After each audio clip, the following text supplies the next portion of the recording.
Hello, everybody. This is actually March the 12th or March the 13th, and I have been told by somebody that I was talking to that I need to make it a bigger deal. The book release date. I think this is coming out Wednesday. Don't know what date that is. It's either the day before, the day of, or the day after, actually. So, the paperback version of Through a Therapist's Eyes, Re-Understanding Emotions and Becoming Your Best Self is finally coming in form of Kindle that's already been out and the paperback. I don't know. I just hope that it helps some people. I really kind of made a bigger deal of a Kindle push, but I do need to kind of highlight that, I guess, and make it a big deal as it was suggested to me. It has been a long journey. I'm going to tell you, anybody who's begun to write a book understands finishing a book is a whole nother thing, and then actually getting a book published is a whole nother thing after that. So I am kind of very happy that I was able to accomplish all of that. But please understand that the point is, if one chapter can help one person, that is what it's all about, for real and truly. So this is Through a Therapist's Eyes. I am Chris Gazdick. He is Craig Graves. I am a mental health and substance abuse therapist. Have that book out now, I must say. Wow, that's kind of cool. I've been talking about it for a little while, but it is actually out now. Craig is an unbeatable mind coach. He has the website wininyourmind.com, where he can help you with his coaching services. He is doing two free coaching sessions. And for a limited time, maybe, I don't know, we could check on that with him, how long that will be the case. I think it's probably not going to be permanent, but he can help you anywhere in the country, literally anywhere in the world. And he's turning into a pretty awesome coach. I'm going to give that endorsement right out the gate, because I believe in what he talks about with Win in Your Mind. So this is Through a Therapist's Eyes, the podcast, seeing the world through the lens of a therapist and a coach, being aware it's not delivery of therapy services in any way. Check out the website throughatherapist'seyes.com, where our producer Neil is kicking tail trying to get some cool things out there for you. Also on the page is BetterHelp, where you click on the counseling tab, gives you a survey, shoots you through to a therapist, actually in your state, because they have to be licensed, from your very own home. Pretty cool thing, and it is a way to support the show through that link. This is the human emotional experience, and we're going to try to figure this thing out together. Absolutely. Listen, got a lot to cover today. So I want to start out with kind of a little bit of a passionate sort of feeling that I have about a current event. Okay, this current event came out, and we're kind of re-recording the show. That's why we missed last week. We really wanted to kind of get this right. And so we're going to do a lot today. We're going to look at this current event. We're going to talk about finances, because, for the show. And then we're actually going to be highlighting a redesign of our show in the format. And then we're going to just wrap up, the parenting parts that we've done recently. So we got a lot to cover. Let's start with this current event.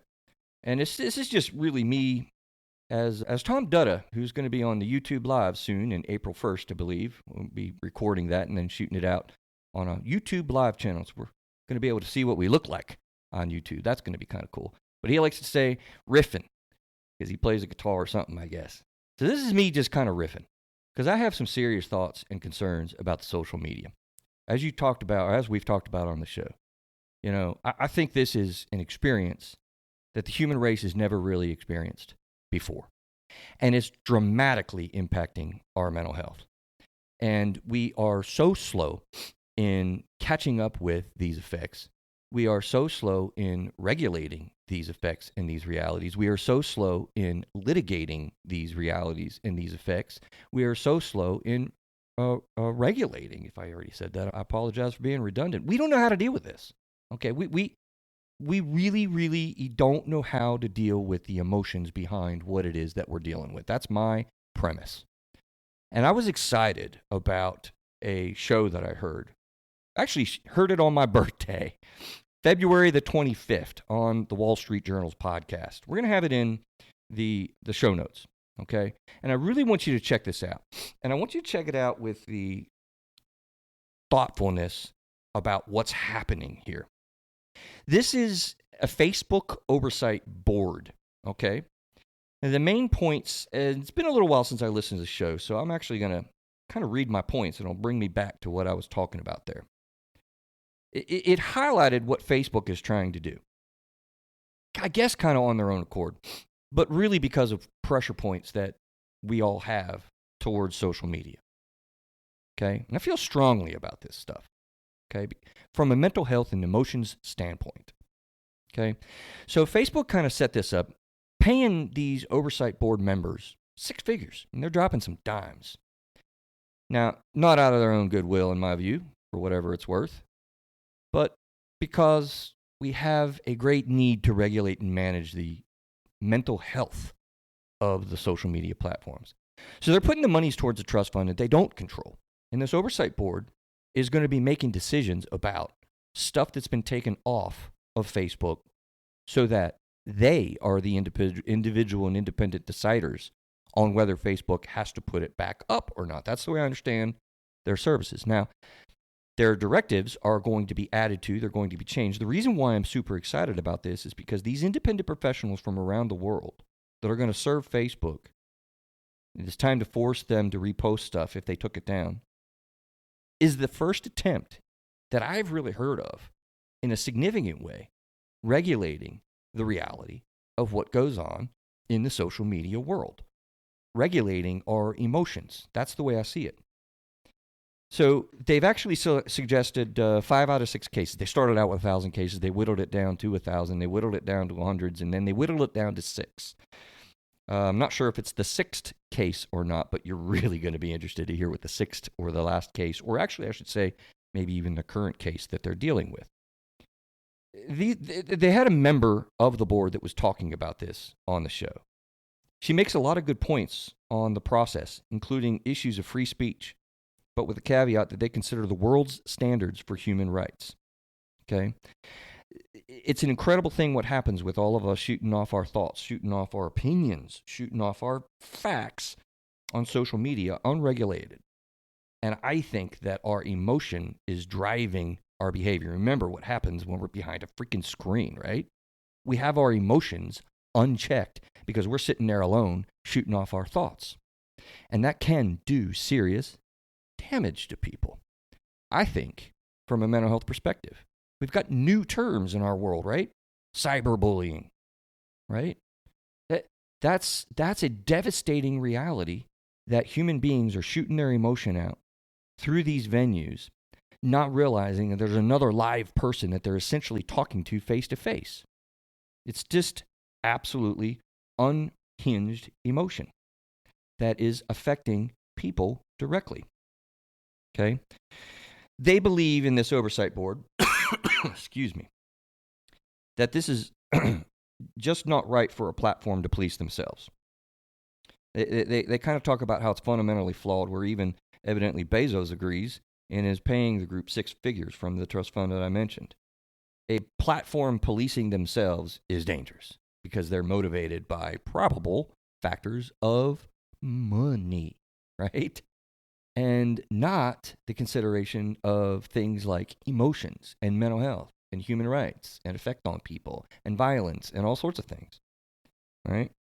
So this is a new model that seems to be an attempt to rein in this incredibly controversial aspect of free speech. But as we know, in free speech, we have accountability. That's what litigation offers. Say something crazy about my producer, Neil, lie about him, he could kind of file liable reactions. But again, remember, with social media, guys, it's only been around 11 years. We have no idea how to handle that. We really, really don't. And so goes the need for these things, right? Litigation, regulation, figuring out these complicated issues on these platforms. I'm very, very hopeful about what this oversight committee is going to be doing. Listen to this. The biggest case they've got going on, my producer told me before the microphones came on, as of March the 4th, they have not made a decision yet on the most important part of what they're deciding upon, some would say. Get this.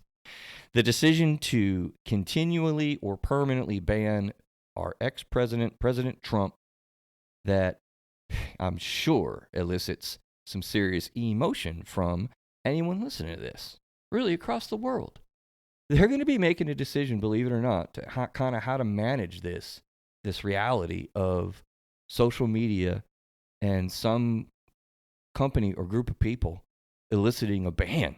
I don't know how I feel about that. I don't know how you feel about that.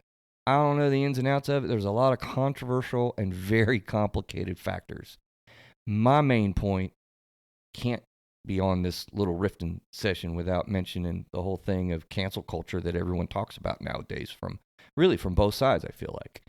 You know, we have a responsibility with the things that we say and the things that we do and need to have accountability for that. How we go about that and how we go about regulating that, how we go about managing that is crucial because our kids are listening, our kids are talking, adults are ramming things down our throats in the way that they have opinions and beliefs from all sides of an issue. You know, parenting. We talked about that recently, and we're going to review some of those things that we talked about in a little bit. Dude, you put something on Facebook about your situation with parenting, you get slammed mercilessly by people.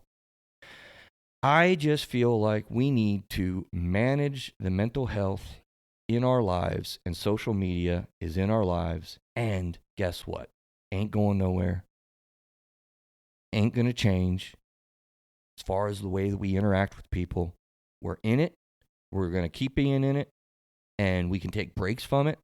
But even people that I've talked about, myself included, I have been kind of off of Facebook personally for a little while. And I'm going to go back at some point, more than likely. It's the way that we interact. And we have to have consciousness about how we go in this world where social media is absolutely a big part of what we got going on. So let's track it. Let's see what happens with this oversight board. And let's see what happens with these other companies as they go about dealing with, gosh, listen, again, something that the human race has never dealt with before. Think about that. Think about that. Emotions are not void from that. So if you pretend and purport that our mental health is not on display to the world when we're on social media, you're just, I would argue, you're wrong. And that unmitigated, unregulated, unmanaged mental health that shoots out in such terrible ways reflects us. So be mindful. Safety rules on the internet, we've talked about. Safety rules with social media. Guide your kids, teach your kids, be informed. I'm excited to see what happens with the oversight board. Did I just do a rhyme? Form and board? I don't know.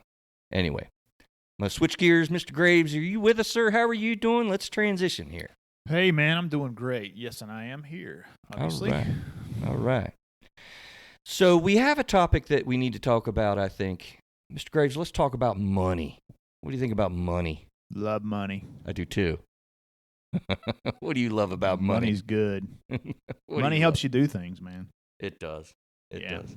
Money's good. Yeah, maybe I shouldn't use the word love. The love of money is the root of all evil, according to a man named Jesus. Yep. But money's good. Money allows you to help other people. I mean, that's what it's all about, right? It really is if you're using it right. And, you know, I really think that seriously layering into this, we really haven't talked about money for us on this show. And that's the point of this little segment. Guys, we need your support. I'm thinking of the NPR money drives and these things that we flip on TV, and you see them doing money things on public TV and, you know, radio stations and whatever. I don't know. It's a weird thing to talk about. I don't mind talking about it with money. I mean, it's funny, Craig, when young therapists are moving into the private practice world that I'm in, and they have to reach their hand out that very first time and take $80 for the time that they're about to spend with you or the time that they've just spent with you. It is a really weird experience, right? I don't know if you experience that in coaching, right? Like taking that money for what you do with them. It's weird at first. Yeah, I don't think taking money's weird. Asking for money's weird. Yeah. Right? It can be. Well, not everybody's good at that. They're really not. And it's something that we really haven't talked a whole lot on the show. We have a button that you can donate to the show. We have some affiliate links that we're trying to build up with the books that we have on our website. We have the relationship with BetterHelp.com, but those things do not bring in much, honestly. And we have not brought in a whole lot on the show, and we continue to do this and fund it because there are regular every single month expenses that go with the show. So I want to be direct about it and say we need your support. We want to grow this thing. We want to make this content be available. But there's nothing for free, and it takes a lot of time, a lot of effort, and a lot of monthly charges to execute that. So really and truly, if you like our content and we have long-term listeners, we can tell. We can tell that there are people that download the show immediately every week. We try to track and gauge, bringing you the content that you enjoy with parenting and, and family and marriage and mental health individually, and substance abuse. Those are our primary things. We want to continue to do that. We want to continue breaking down myths and stereotypes. We want to disseminate information, and I'm passionate about it. Craig, I think you're passionate as well about helping people and being with people. So I think the thing is, in asking for donations and money to really kind of come through, it's for the point of helping people. Help us help people, right? Like, help us help people by getting this good content that's out there. Okay? It's important. $5 a month, that helps out a huge amount. We have 5 to 10 people. Let's just say 10 people at $50 a month. I don't know. Does that come close to covering our expenses? Yeah, absolutely. It does it? Yeah. It's close. Yeah. It's close. We're not, obviously making this our full-time gig. We're not trying to make $30,000 a person. We do that in other ways. And we'll continue to develop those ways. But we need to make this into a business that supports itself. And you're a big part of that when you listen and when you can contribute. It's on Through a Therapist's Eyes, any of the ways that we do talk about. We'll be having some more content out. It is not my book. That doesn't go into this. It's just you enjoying the content, going, donating, kind of being a part of that, and helping us share to grow the show with sharing links, sharing the show, click the tabs. I'm appealing to you, our regular listening audience, to help us. Sound good, Craig? Sounds great to me, buddy. What can you add to that? How would you sum us up? What would be your words on that? Wow. I feel like I've talked a lot. I love it when you put me on the spot. I need a glass of water. No, I mean, it would definitely help. We'd like to get into video and do some other things, and so any financial support that anybody could help us out with would definitely push us in that direction. So we'd be very grateful for whatever you might be able to do. $100 a month would be awesome. Yeah, and it's not about us making any money. We just want to reinvest in the show and make it better. We like to upgrade our equipment. Like I just said, get some cameras and do some video and other things. So, any help would be awesome.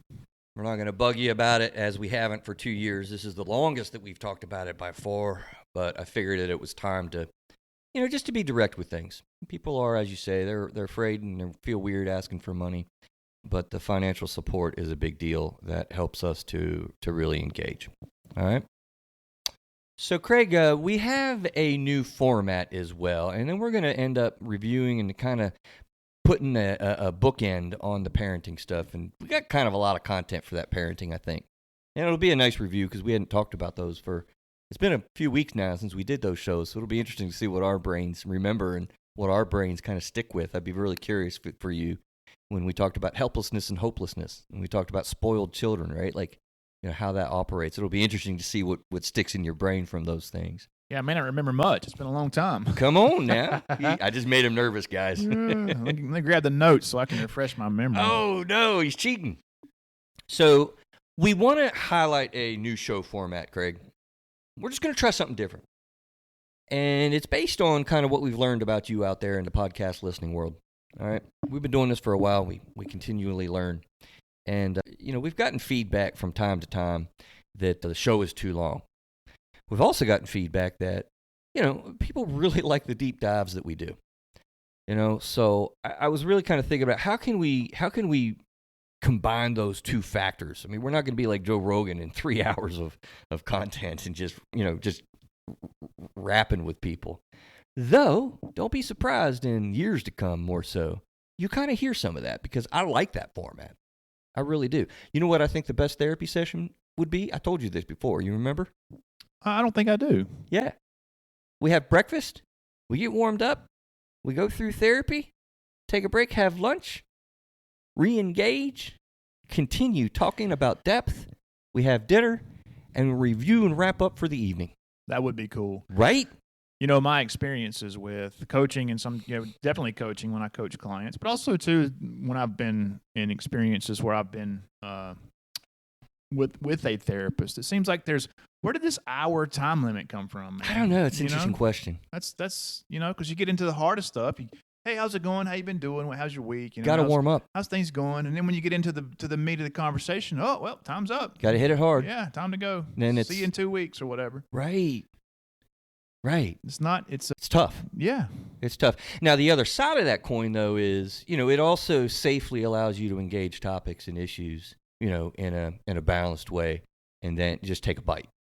Just take a bite. I have people that a bite is not enough and refer to IOP. That's 3 hours, 3 or 4 times a week, different models, but that's like taking bigger bites.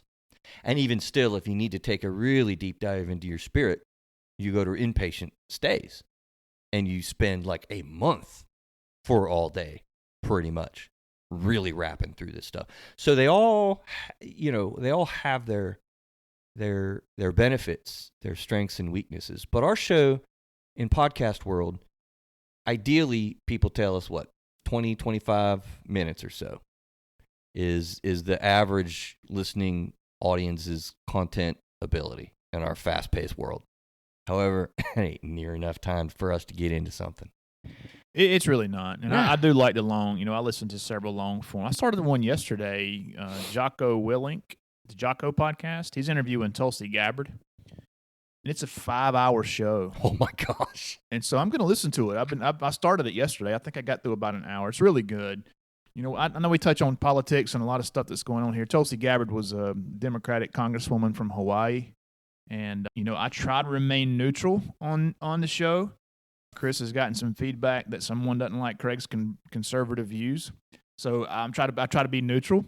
But Tulsi Gabbard is a Democratic congresswoman from Hawaii, and I think Tulsi Gabbard is phenomenal. I love Tulsi Gabbard, man. Mm-hmm. And so I'm going to listen to that whole show with Jocko. Oh, man, he's endorsing a Democrat. He's not endorsing anybody, but he's a veteran. Yeah. She's a veteran. She did several tours in Iraq, and so they're both soldiers and can relate there. Just and to poke at you, sorry for that. Which really, they were together on Joe Rogan's show, Tulsi and Jocko, and they have phenomenal conversations. It is funny. I just poked at you. I apologize for that, but because people get so up in arms about that. We were talking to 3 of us recently. It's like there's this small, limited people in the middle that kind of go both ways. I feel like I'm in that zone, really. And that 15, 20% of our entire population seems like that is the people that are swinging it back and forth. Yeah. And that's it. That's crazy. I think you do need flexibility. I don't agree with everything either party stands for. Absolutely. There are things I agree with on both sides of the parties. I definitely have a leaning one way or the other, but I think that power corrupts. So I'm not team Republican or team Democrat. And if my guy does something that's wrong, then I think they ought to be punished for it. And a lot of folks I don't think believe that. Mm-hmm. And they kind of look over there. The funny thing about politics, man, it's like if I'm a Carolina Panther fan, and Panther fans are wishy-washy. Bandwagoners, in my opinion. If the team's doing great, they're happy, and if the team's not doing good, it's a different story. But man, your football team quits winning games. You want to fire the coach. You want to get a new quarterback. You want to shake things up, bro. Your politician can do whatever the hell they want to, and you'll stand by them through the fire, man. What is that? It just blows my mind. It does. I don't get it. It does. I mean, and they all have. I mean, back to Clinton and Lewinsky and, Reagan and, the Contra affairs, what was that? Not Iraq-Contra. What was that? Yeah, Iran-Contra. It was the Iran-Contra. That was a big deal under Reagan. Yeah, I mean there's There's bad things that all politicians do, but man, if you're team Republican or team Democrat, you look over that stuff if it's your guy that's screwing up. Echo chamber, as they say. So we're not going to lose these long conversations, okay? I hope you've stayed in tune with this. because you're going to see a different format. We're going to keep the length of our show pretty much, but we're going to break it up into segments, and we're going to do more at smaller bites and essentially have the weekly topics. I don't think that we've decided. Neil, have we decided what days we're going to do yet with? I was saying Tuesday, Wednesday, and Thursday. Yeah, it'll be 3 days a week. It's one of the 3 days a week, and I kind of feel like the Tuesday, Wednesday, and Thursday is like right in the middle of the week. You're driving to work and get into a routine with that. I kind of want to have it 3 days in a row. I don't really want to do it on Fridays because, who wants to think about emotions when they're driving home from work? I'm thinking about chilling, Craig. I'm thinking about what am I going to do this weekend for fun? What am I doing to debrief? I don't want to build up. Monday, I don't know, man. Can you imagine, let's just get into the week, right? Hey, Mental Health Monday, bro. You need to start off on a good foot. Yeah, that's Might true. be the way to go. Okay. Monday, Tuesday, or Wednesday, or Tuesday, Wednesday, and Thursdays. I think I'm ruling Friday out. That's my 2 cents. Maybe Sunday'd be a good day to release the show. See what most heart attacks happen on Monday morning, I'm told. I've heard that before. Yeah, People are bummed about going to work. I've heard that. That's like a legit science fact. I think that's true. Yeah. Sunday, the weekends. Yeah, Google that, Neil. See if that's true. Google when do most heart attacks happen. We really, really, really want your feedback here, guys. I know it takes an extra step. I know getting to the website and shooting a comment out there is something that you have to kind of think about doing. Like, if you care about this show, I really want to challenge you. We're going to try this different format, and we have a lot of long-term listeners that have been with us for a long time, and I really, really, really, really, really want to have your feedback on this. So give it a few weeks, give it a month maybe, get a real feel for what we're doing in this change, and please, get to throughitherapisteyes.com, put comments there. We really want to hear what you feel like with this format change. So it'll be about 20-minute long formats, 3, so it's about the same as the normal length of our show. Right? Make sense? Anything else to say about that? Nope. Sort of segment 1, segment 2, segment 3, 3 different shows. Sorry. Highest risk is Monday morning during the winter. Highest risk is Monday mornings during the winter, which makes sense. For heart attacks? People are, I think, you're the therapist, probably more depression and stuff like that in the winter when you're not getting outside as much. Oh, most certainly. Yeah. It's really not even just getting outside. It's all about the sun. So you're depressed because you're not getting any sunlight and you're having to go to work. So just it is the sun. Pumps out. It's all about the sun. It's all about a neurological process of, what is it? Vitamin D. B12, vitamin. That's not right. Vitamin D. Vitamin D is the sunlight. D. I think you're right. Yeah. Vitamin D in combination with ultraviolet light. That does not happen in Alaska for half the year. And you know what they do? They take SSRIs. Serotonin reuptake inhibitors. Really? That's their highest per capita. Maybe I should take a vitamin D supplement. Absolutely, the vitamin D supplement and get those ultraviolet light boxes. There's a lot of those. There's some research too behind people who get COVID who have higher vitamin D levels. They seem to do better. So I've been supplementing vitamin D since this whole thing started. Oh, for real? Yeah. Oh, interesting.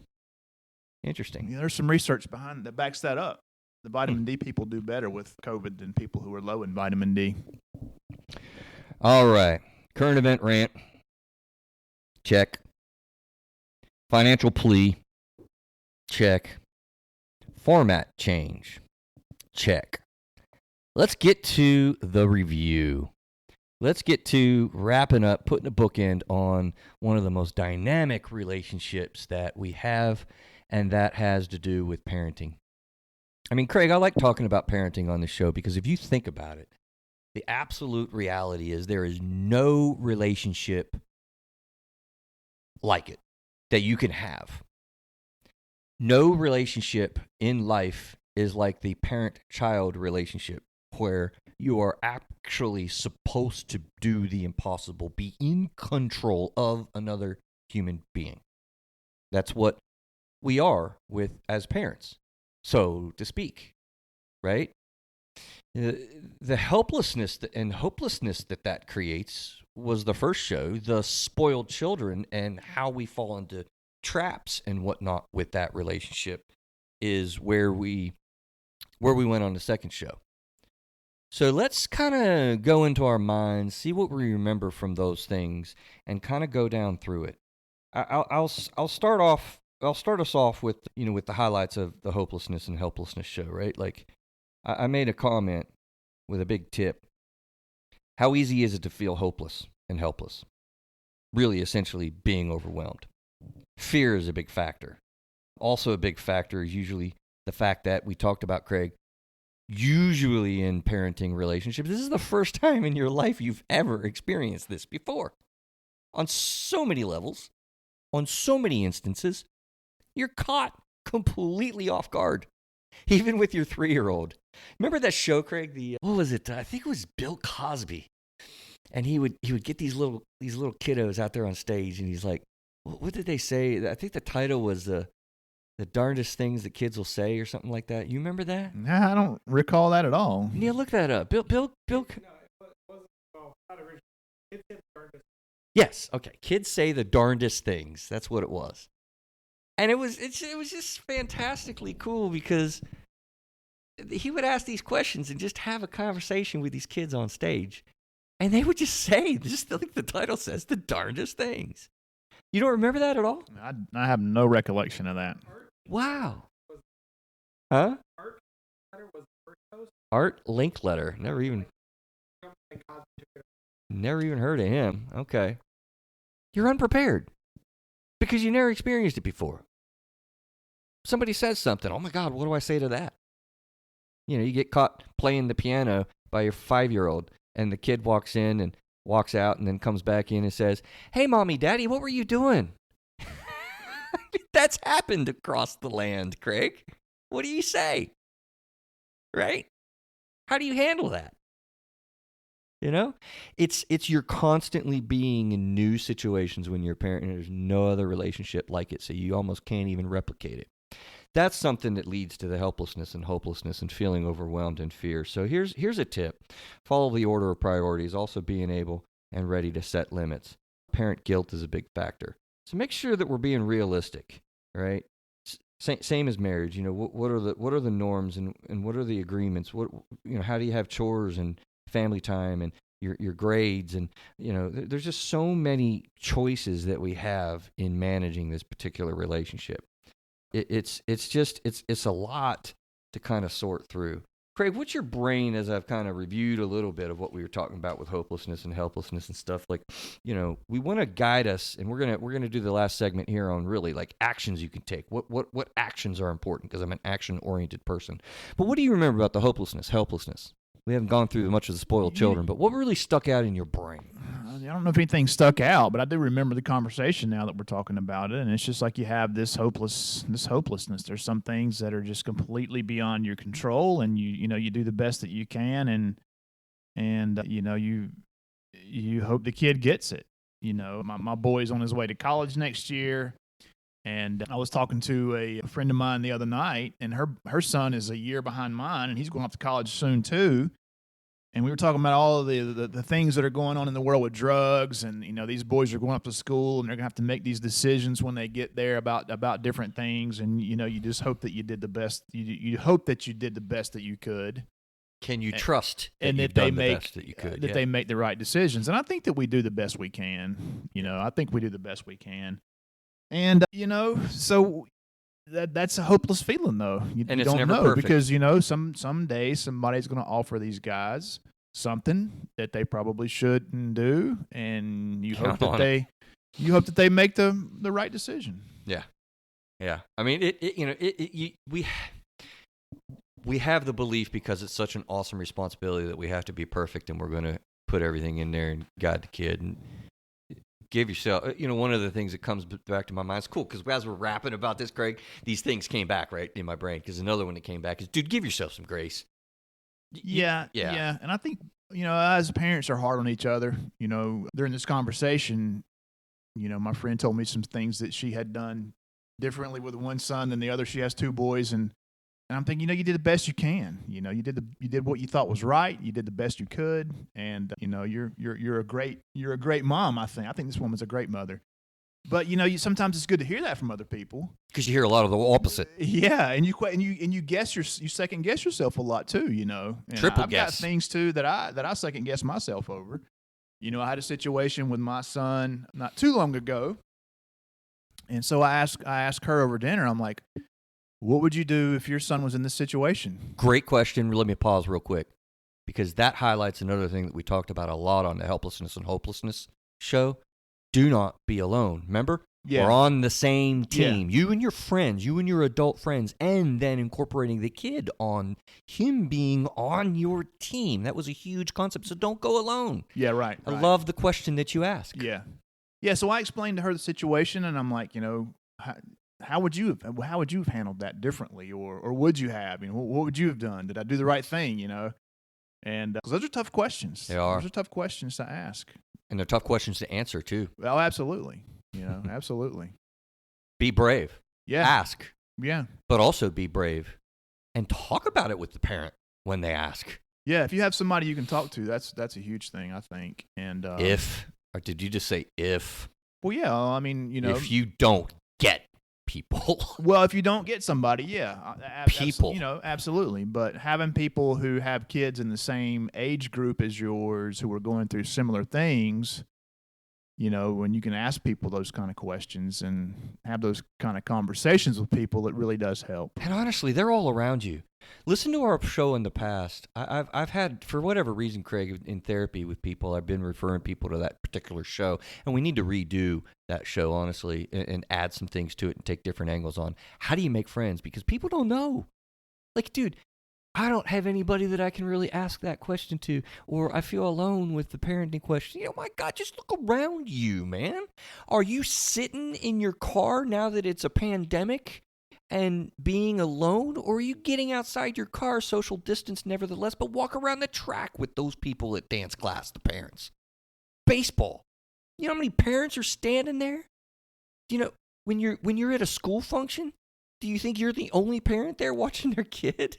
Like, you have a captive audience with all these events of just bunches of other parents, right?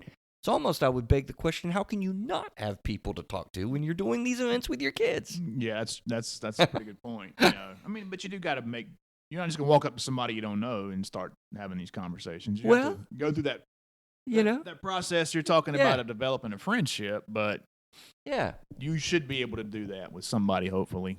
But you can do that, I would submit. You don't want to choose the ego parent and whatever, but Craig, if you remember, that's how we met. Oh, I remember. Yeah. Yeah.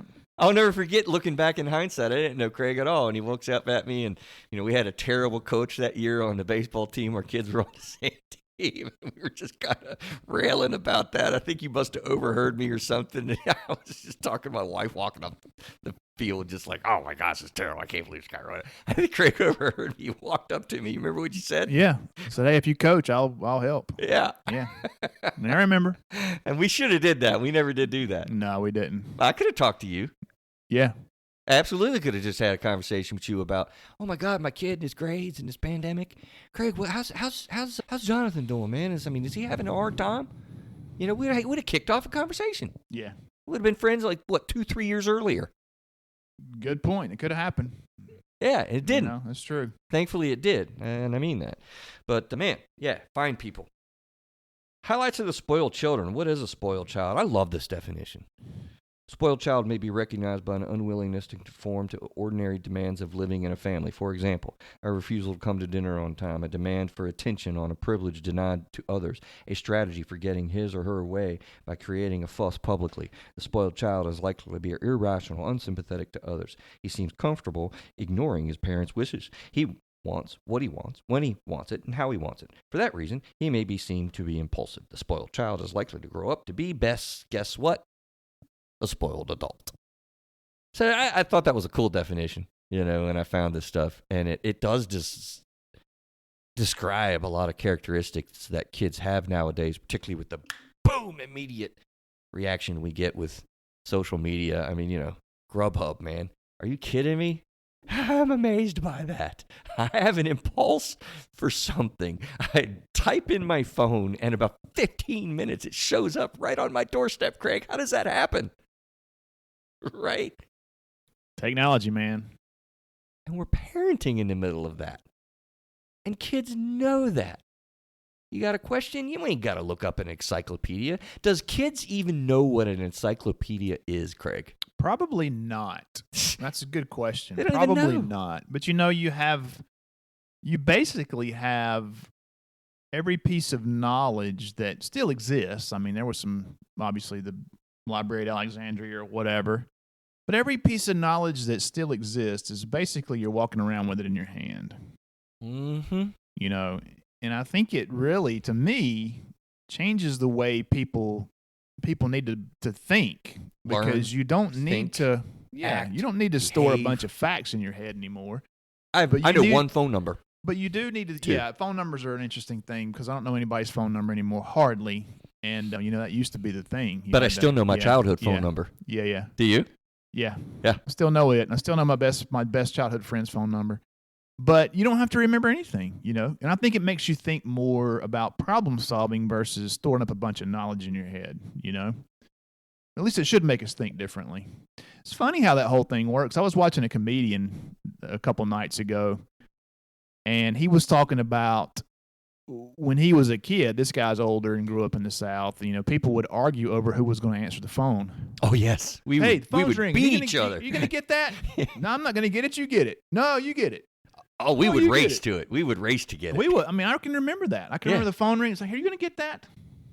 Will you please answer the phone?" Oh, my And, gosh, that's true. Yeah. I never thought of that. And now, like, I'm working out of my house, because of the pandemic and stuff like that. And I will carry my cell phone around the house with me, so it's always, so it's always pretty close to me. Yeah. Whereas when we had cordless phones, I didn't do that with a cordless phone, man. It'd sit on the charger or wherever I left it. Right. You start looking for it and couldn't find it and get mad because you couldn't find it. Where's that damn phone at? But these days I'll carry that iPhone around the room, so I always have it in my vicinity in case I get a text or somebody calls or I need to check on the weather or whatever. Yeah. It's just crazy. Or deal with a notification from social media. I don't know if you were listening during my rant. That's a perfect depiction, just revisiting that for a second, on how we are operating in a way we never, ever have before. I have turned off the notifications on social media, and I actually deleted Facebook off my phone, so I have to go to my computer to check I'll make you a it. $10 bet it comes back at some point. Well, actually, I did delete it and brought it back, but I've deleted it again. I would have won. And so 2 times over. And so I can't remember why I reinstalled it, but it is off there now. And oh, really? So I'm now? trying not to get caught up in notifications and stuff like that. It's funny. I've been hearing that. I think people realize the emotions of, social media and the impacts on our mental health, and people are deleting it. I mean, but then they go back. That's why I said, it's here to stay. It's absolutely here to stay. You just got to have to learn how to manage it. I think it's here to stay, but I think it needs to be changed. Way. Watch that Social Dilemma thing and see what you think about that if you're listening. You Oh, haven't yeah. seen it. It's a movie that depicts what happens with social media emotionally in our lives. Yeah, how they're trying to vie for our attention. And we're product. They're selling data on us. We're the product. And I know, I get little notifications. Tom Dutta posted a new post because I've been checking his stuff out a lot because we're working with him. It's like, I don't care if Tom Dutta posted a new picture, man. I'm not that worried about it, but it thinks I am. Oh yeah, It's crazy. It's bizarre what they know about you. I think the biggest thing too with Spoiled Children episode was that the struggle is real, and we have got to let our kids struggle. I might even develop a new phrase that the antidote to a spoiled child is to let them struggle. That's a thought fresh in the moment that I think is very, very real. I like to think of the number one enemy to depression is isolation. I've said that thousands of times. What are some of the other ones I kind of go with? Anyway, not the other ones are coming to my brain immediately. But how about that? The antidote to having a spoiled child is let them struggle. Yeah, okay. I'm thinking about that. Some of a child being spoiled though, I don't think it has to do with the struggle. It has to do with what they want, right? And Struggle for what they gonna want. Give them, Yeah. what you're not going to give them. I Yeah. want that toy. No. Mm-hmm. And if they start flipping out in the middle of Target, then you don't give in, right? Right. Right. I They think about the struggle. struggle being something hard you go through. That's hard. I mean, dude, adult. I'll challenge you on that. I'll push back on that, Greg. When you want something that you can't have, that's emotionally tormenting. Eh, That's a torment there. not for me. Really? Yeah. You are pretty balanced, I will give you that. But I would challenge you and push back on the idea that when there's something that you can't have when you want it, that though you're pretty happy with what you have, I think you're a pretty grounded person. I mean that as a compliment. But there's a struggle there. Maybe it's that you've gotten better at handling that struggle, because I'll tell you what, when I want something bad enough, it really bothers me. I'll tell you what, I wanted the WVU basketball team to do well in the Big 12 tournament. I mean, I really, really did, because we have a team put together. I get really upset when my team loses, and that's a stupid thing in life. Yeah, I don't want my team to lose either, but I mean, it's not the end of the world if they do. I mean, I know, but where's the passion, Craig? You're not. This is a bad idea for you because you're not a sports guy anymore. Yeah, He's but like I don't abandoned know, man. sports. There's a movie called Fever Pitch, and it's about these guys this guy who's a Boston Red Sox fan. I think it's Jimmy Fallon and Drew Barrymore. And the Red Sox are in the playoffs, I guess it is, against the Yankees. And, you know, if you know anything about the Red Sox, for years and years and years, they were just the heartbreak kids, right? And so the Red Sox end up losing the game, and Jimmy Fallon and his buddies are sitting at the bar in this place in Boston, and they're all basically crying in their beers. They're all pissed off because Boston lost.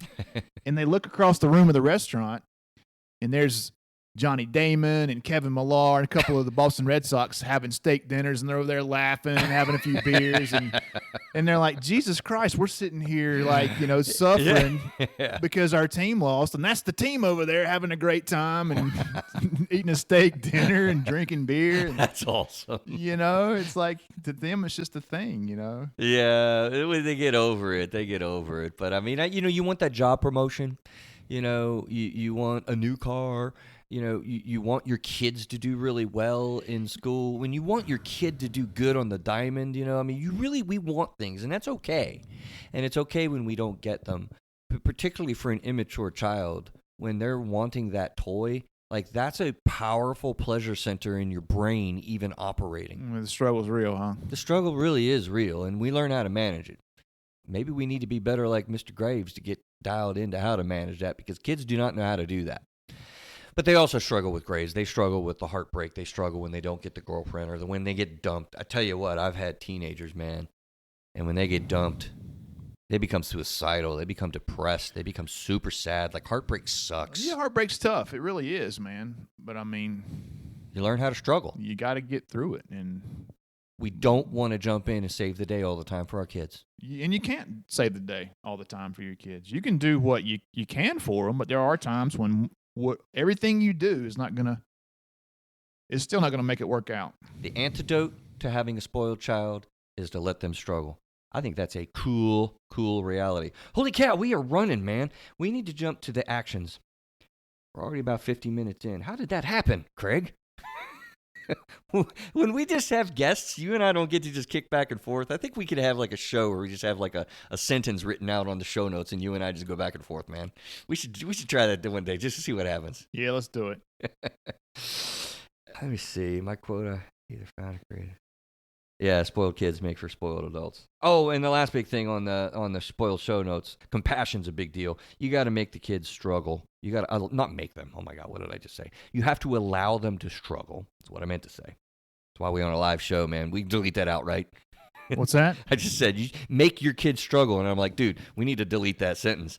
Maybe not. You know, one of the ways that I coach is to encourage people to do hard things that cause them to struggle. Okay. You know. Okay. And so then when the real struggle comes along, you're prepared for it. Okay. I can it's be like down with that. Joe DeCina, Spartan Race founder. He said he gets up in the morning, he does 300 burpees, and takes an ice cold shower. Because after that, how can his day possibly get any worse? Oh my God. Right? Yeah, seriously. That's what he says on his show all the time. I hate burpees. If his coffee's cold or somebody cuts him off in traffic, what the hell? I just did 300 burpees. I feel great. Jeez. That's a hell of a way to start the show. Compassion is the deal there. Allowing them to struggle or actually creating a struggle. I think you're right, Craig. When I'm in therapy, when I'm with kids, I will sometimes beat the snot out of them in a game of checkers. I thought you were going to say you beat the snot out of them. I'm like, what? No. In a game of checkers, I will crush them. Sweet. Crush them. And that's in part because I'm creating a challenge for them. Yeah. Or somebody has OCD. Kids do have OCD. I will absolutely block them from making the rules of the game. I make the rules. And they're like, and they're offering ideas. I'm like, no. I'm doing that. This is the rule. And so I will create a challenge. I will create a struggle. Yeah. And seriously, that's a challenge for kids. So I like your idea. But when you do that or when that's happening, you got to have compassion. Yeah, you got to have compassion. And I think you need to coach a kid, too, in things like that. My son went through something when he was a freshman in high school that was pretty traumatic for him. And I did everything I could to make it better. And it was one of those situations where I couldn't make it better. It happened the way it did. But I told him, life is not easy. Things happen, and when your next challenge in life comes along, you'll have this to reference. If I got through that thing then I can get through this now. And I know what this was. I think I know what you're talking about. This was not a simple struggle. No, this was a big deal. It was a big deal. Yeah, but I've tried to tell him that it happened and it's behind us now. You got through it. He came through it like a champ. I couldn't be more proud of him. But forgive me for asking if you don't want to talk about it. But how's he look back on that now? I'm curious, Craig. I don't know. He's a pretty tough kid. He's got a poker face, and I've tried to get him to hard to get in there.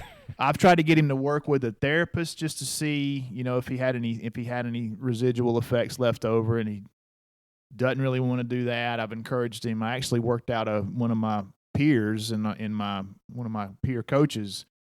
Tried to get him to do that, and he hadn't ruled that out yet, but he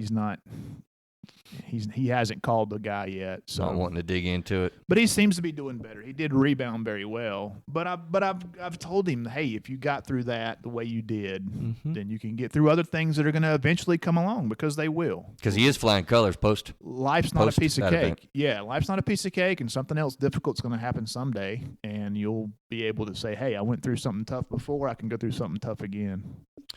Okay, so we're approaching the end of the show, and we have a lot to talk about with actions to take. I'm going to riff through these. I'm going to bang through these, and then we're going to see which ones stick and which ones we want to comment. This is probably where you want to mark the show and maybe listen to it later and really kind of slow me down, or re-listen to this a few times, because we're doing our long format of our show, and we don't have a lot of time left. And so these are, I think, going to be pretty good gems. Okay, what actions are important in this parenting to avoid helplessness, hopelessness, and to avoid spoiled children and whatnot? Craig, listen up. Got to mention love and logic. Get educated. They don't come with a book before you become parents. And more importantly, parents are great resources for specific instances. So don't go it alone. Okay, make those friends and get those contacts. B, be thoughtful about your culture growing up. Choices are likely to be repeated. Also, so are successes. We repeat the successes. So be thoughtful about your culture. Review that. Experience that. Think about that. Letter C. I'm not going to change the numbers or Roman numerals, Craig. We're on letter C. Cool with that? Yep. I can't let that go. Can't let that go. Letter C. Get support. Same as don't do it alone, but man, emotional support is necessary. Also, find sources. Okay, the action here is find sources of information. That's not singular, that is plural. Do not have one singular source. That's actually dangerous. D, know you're in charge. Positive self-talk. Craig, I want to circle back to you and explain interdiction on negative thinking. We tend to imagine the worst case scenario, and I really want you to highlight that. E, celebrate success of the child. They need praise. It works well. And remember, they want to please you. They want to really engage you. They want your what's the word? Affirmation. They crave it. They long for it. Even teenagers, they won't show you that. But celebrate them. Celebrate successes. Put that stuff on the... That's why you put it on the refrigerator. Hey, great job, red pen, star, sticker face. Put that on the refrigerator. There's a reason why we do that, right? Kids love that, especially little kids. But dude, teenagers do too. Letter F. Create a team for life with the kids. And that comes directly from my mastermind group, who gave me that support, gave me that suggestion. They may drop out of the team from time to time. They don't want to be on your team. You teenagers, oh my gosh. But in 10 years, but they don't want to feel alone. 10 years, in the teen years. But they don't want to be alone. They cannot stand feeling like they don't have support. So they need you. Have them on your team. Letter G, have family fun. It's important to have fun. Self-care, fun, relaxing, enjoyable activities, kind of like hobbies. They're not self-destructive in any way, and they're not work-related tasks. I call it the cornerstone of mental health for a reason. And you have to do that in relationships. That's actually the second care, relationship care, and also physical care. The 3 cares, self-care, relationship care, physical care. Relationship care is the one we're talking about here. It's the cornerstone of a family. Family doesn't have fun together. They end up being irritated with each other. They end up wanting to get out of the family. And little teenagers are like, I'm out of here. Well, because there's no fun. You're always on my case. I don't want to be here. Have fun is an action point. H, stay consistent. If you say it, then do it. You've heard that before. Hard to stay consistent. That's an action. Next, as will all other important people in your life, be aware of relationship development. Celebrate and honor who they are or who they want to be. That question, what you doing when you grow up, buddy? I'm hitting my 16-year-old with that now. Where are you going? You know where that comes from? Where? I thought of David Shaw, our buddy. Oh, yeah. Yeah. I picked up on that. I'm a parent. Yeah, I'm a therapist. I'm in a group of good dudes, and I pick up little gems and pieces along the way. And that one is Mr. Shaw's. Shout out to Shaw. I'm sure he's not listening. Where are you going, buddy? You know you're graduating in a couple of years. What you going to do? Where are you going? You ain't staying here is the inherent message, but I don't tell him that. I love him. We got to support for him. But where are you going? What do you want to do? Right? Where are we at? I lost my place. J, give them choices to exercise their decision-making skills.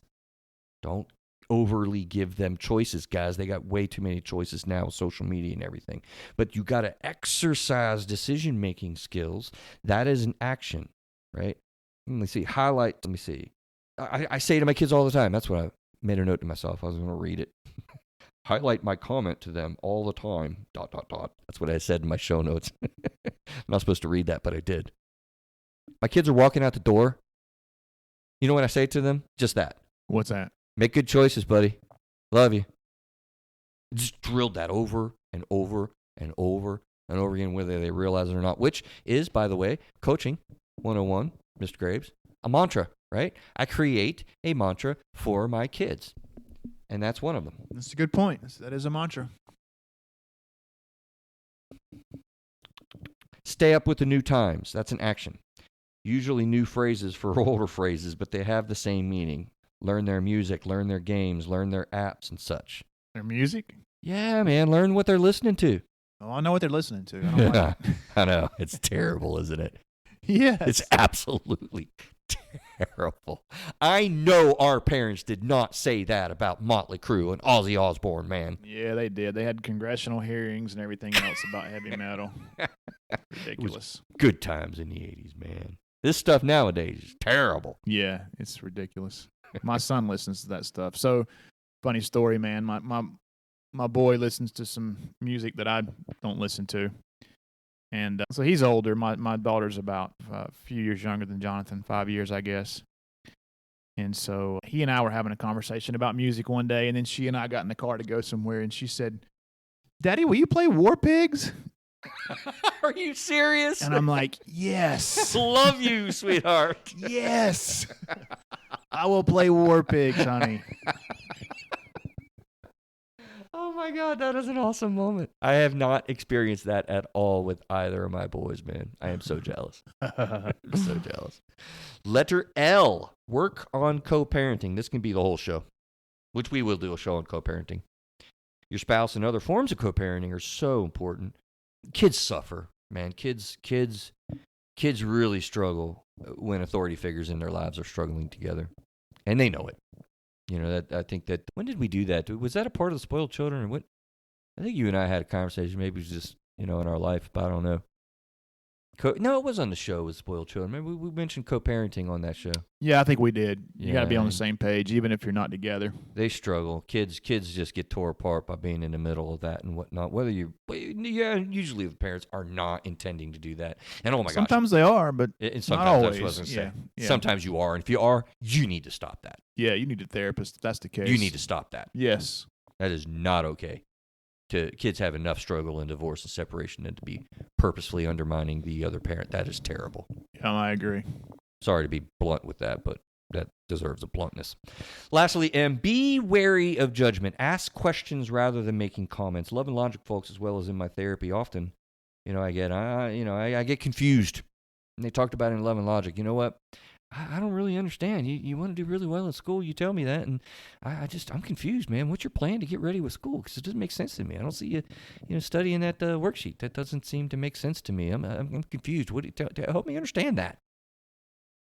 So, in the way of being wary of a judgment and asking questions and whatnot, here's the action point, right? Get confused. I get confused a lot in my therapy office and in my parenting relationships. Son, this just doesn't make sense to me. You said that you wanted to go and get a job, and then, I don't know, man, you went all geeked up in like sweatpants and stuff. That doesn't make any sense to me. What are you trying to say by that? Is there something I'm missing? Because I'm confused, right? You get it? Yeah. Okay, that's my list, man. This sitting on your list, and I know we got to wrap, but something happened yesterday made me think of this. What do you think about like having people you respect also talk to your child about stuff? Oh my gosh, yes. That's huge, right? I've always thought that was a good thing. I've always liked to have other people in my kids' lives that they respected, have conversations with them. And that I choose. Yeah, you're right. Yeah, so on the way out of the Martial Arts Academy yesterday, one of the guys is 15. His father was there with him. But one of the other guys who trains with us is a police officer, and he was a school resource officer for a long time. And so he was asking this kid, what he was going to college and what he was going to be doing, what his plan was. And he was like, they know each other. Yeah. But he was like kind of getting after him. Yeah. Oh, yeah. And I was just standing back listening, and so is the boy's father. Yeah. And I had a conversation with the dad. I'm like, man, sometimes kids just don't hear it from their parents, but they'll listen to somebody else. And then while I was listening to this conversation going between these two, I'm thinking, dang, I'm gonna go home and get my kid and bring him up here. Absolutely. This guy's laying down some truth on this young man. Facts, as they say. Yeah. Kids nowadays are like, facts. Yeah. Craig, one of the biggest things that came out of our turmoil that we had, with my boy, the best thing one of the most impactful things that I think is basically a total game changer. It's a life-changing game changer. And it's nothing more than coming to my job, hanging out with me all day long. That's what he's doing. Oh, cool. Comes to work 1 day a week, goes to work with his mother 1 day a week. But when he's here with my job, he is interacting with DW. Nice. Absolutely. Some of the conversations I've heard them have, and she is laying that down. Yeah, DW's great. She's listening. Love you, DW. Yeah, she has laid down a lot of facts. She's laid down a lot of conversations, and he comes to her. Yeah. He actually asked me on Thursday last week. He's like, "Hey, Dad, how's DW doing?" Oh, really? Yeah, like he cares. That's awesome. He really cares. Like, listen, kids will not show you, parents. They will not own the fact that they know they need your guidance. They know they need your affection. They know that they need your support and your suggestions. And they just gravitate towards people. I've been shocked at how my guy has combined his thoughts and conversations and he seeks them out with her. That's cool. That's good. It's I'm happy been to hear that, man. Huge. Yeah, I'm happy to hear that. And guess what? Attitude, way better the last couple weeks. Good. I cannot say the same thing about grades. Mm-hmm. Baby steps, man. All right, man. We'll turn the mics off and we'll talk about patience. I hate that word as a parent. Closing thoughts. Let's taxi in, man. Next time we are going to have a new format. And we're going to talk about marriage. We're going to talk about marriage. We haven't done that for a little while neither. Good. It has been a while. The golden circle of marriage. What are the components of a golden circle, you would ask, Craig? Ask, Craig. No, what are the components of a golden circle? Accept, express, convey, and receive. And we're going to go into that because we suck at that in a marriage component. Interested to hear more, man. All right, man. Craig, you have a good week. We're going to hit you with a new format next week, and we need your feedback. So until then, ladies and gentlemen, across the United States and literally across the world, we love bringing you this content. Help support us, and we'll continue to really bring you, hopefully, things that you find helpful. Have an awesome week. Look out for the book release March the 16th, and it is springtime, at least in our cultured climate around North Carolina. Take care, everybody. Have a great week.